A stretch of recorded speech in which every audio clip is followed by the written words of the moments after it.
There is a hidden history that's been deliberately obfuscated from the peoples of the world, and that's why I am on the trail of the Nephilim.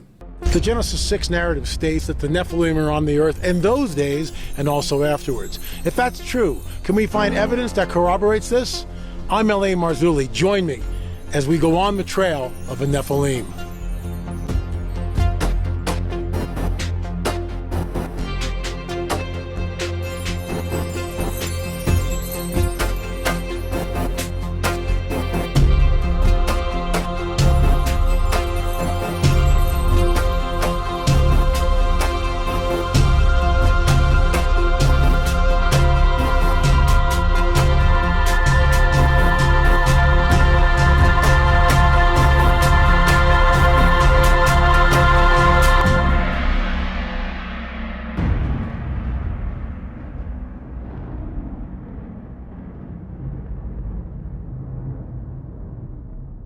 Our story today will be drilling in, no pun intended, to the Georgia Guidestones. I was there a few years ago.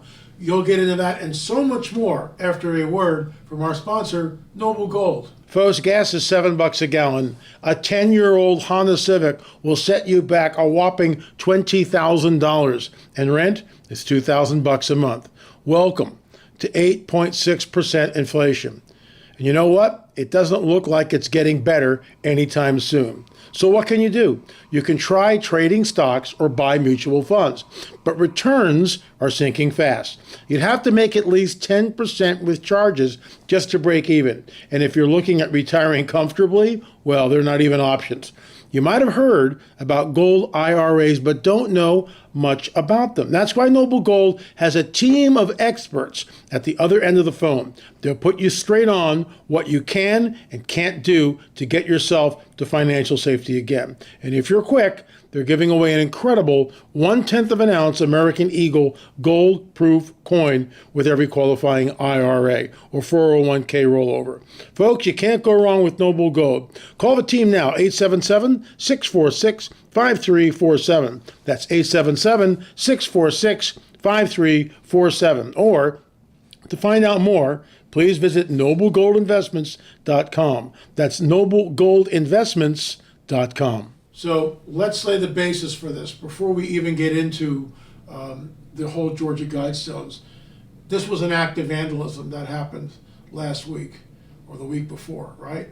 And in no way, in any way, shape, or form are we condoning that. People have the right to build whatever they want to build.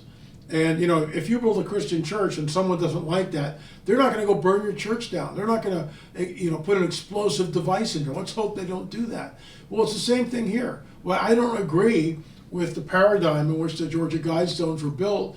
I don't condone in any way, shape, or form the act of vandalism and violence which was perpetrated on these monuments. That is, there's no way we can defend that. Absolutely not. No way in a million years. So let's get into this.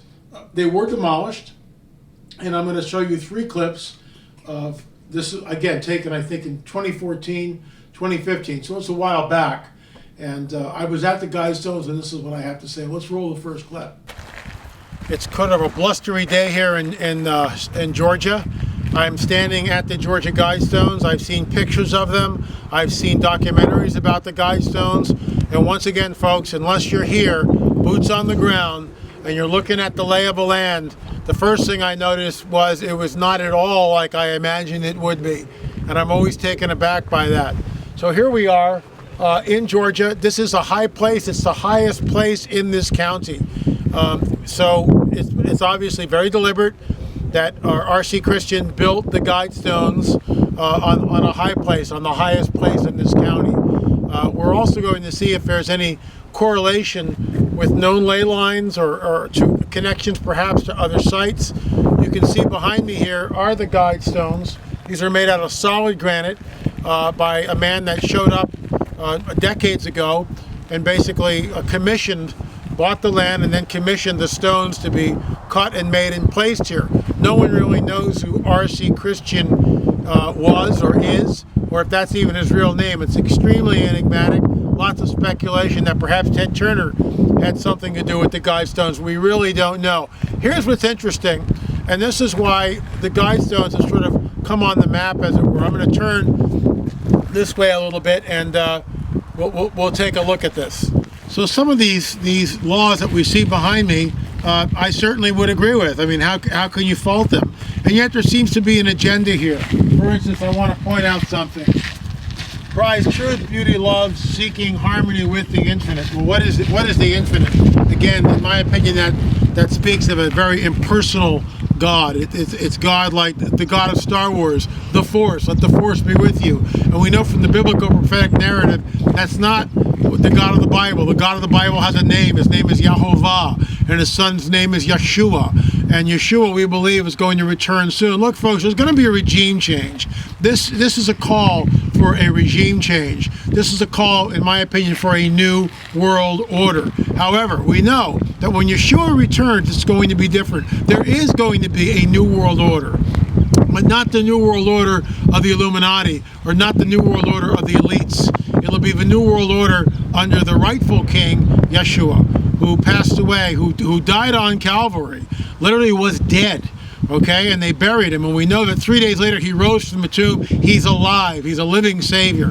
And I know I'm getting a little religious here, but you know what, folks? I get excited because there's going to be a regime change. This planet is ruled by the God of this world, Ha-Satan, Satan, the fallen one, the dragon. And we can see that the biblical prophetic narrative, which talks about these specific signs which are going to happen at the end of the age, specifically wars and rumors of wars, famines, pestilence, earthquakes in diverse places. You've heard me talk about this incessantly, but you know what? It's happening, and it's happening right now in ways that I've never seen. And I can only conclude that we're getting close to the point where we're going to get taken out of here because we've not been appointed to wrath. Folks, these are the days of chaos, and we are in it. And certainly when we look at monuments like this that tell us that the world population should somehow be reduced, or if dare I use the word culled, so only 500 million human beings are on the planet, I find that incredibly alarming. Once again, the Georgia Guidestones, I've seen this, I've watched documentaries on him, I've seen people try to track down R.C. Christian. I'm going to get the Chris Pinto film and talk to Chris, and also Dr. Future, and see what information they found out about it. Perhaps we can do a show about it with them and include them in this little segment. But here we are in the Guidestones, and what's interesting is also that the same script that we see here in English is reproduced in other languages. It's reproduced in Spanish and Swahili and Hebrew and Farsi or Arabic. So it's incredibly interesting that whoever did this did it with great deliberation. And here's one thing that we really want to investigate, and I'm sure we're not the first to do this. Is there a connectivity between where we are on this high place, because it is a high place, it's the highest point around in this county.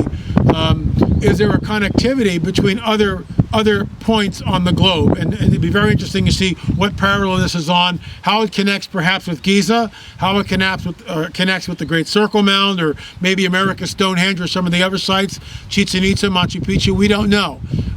Or is it just random? They just picked this spot. Very interesting. So here we are at the Georgia Guidestones in Georgia on a very blustery late fall day. It's cold, but it's good to be here, and we'll show you some more close-ups in just a minute. So what we're looking at here, and this is just incredible, the first one is maintain humanity under 500 million in perpetual balance with nature. What's wrong with this picture, folks, is simply this.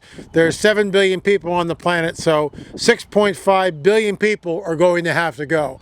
Guide reproduction wisely, improving fitness and diversity. So someone has an agenda here, and we're just kind of panning down. Unite humanity with a living new language. Rule passion, faith, tradition, and all things with tempered reason. Protect people and nations with fair laws and just courts. Moving down a little bit, and I'll pan back so we can see it.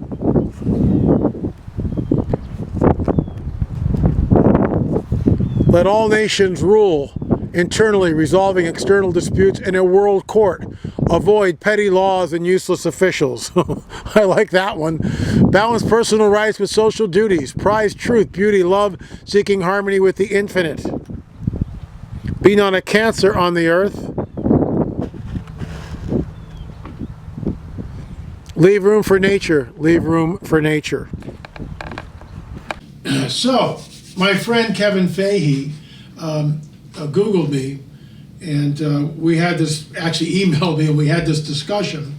And in that clip that we just showed you, I talked about ley lines.